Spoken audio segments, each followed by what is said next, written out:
Large Hadron Collider is a massive particle accelerator, the largest machine in the world, designed to simulate the universe as it was a trillionth of a second after the Big Bang. To solve the mystery of mass, it smashes protons together at energies so high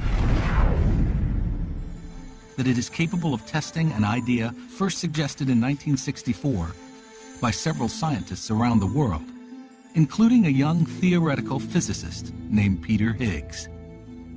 His mathematics suggested that right after the Big Bang, an invisible energy field was somehow switched on and now fills the entire universe.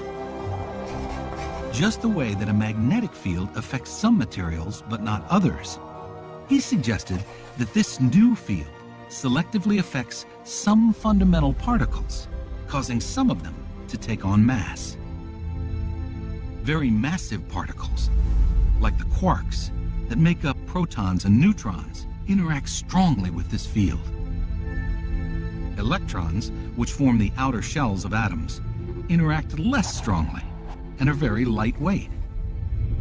And still others, like photons, particles of light, have no mass because they don't interact with the field at all. The theory implied that a universe without a Higgs field might not be a very friendly place, and that got people's attention. If there were no Higgs mechanism, elementary particles wouldn't have mass. If electrons didn't have mass, that means they would move at the speed of light. And if electrons move at the speed of light, electrons do not settle down into atoms. And if electrons do not settle down into atoms, there are no atoms, there are no molecules, there's no chemistry, there's no life. Nothing. It would look nothing like what we see today. We wouldn't be here, and there would be no physicist to ask these questions.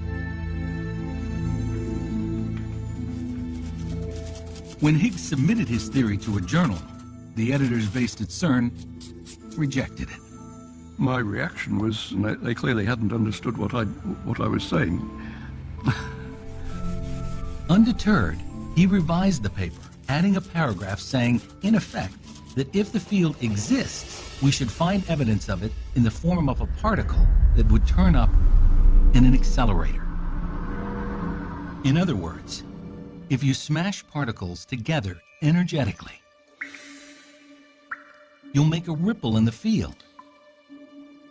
And if you apply enough energy, you just might be able to detect it in the form of a particle.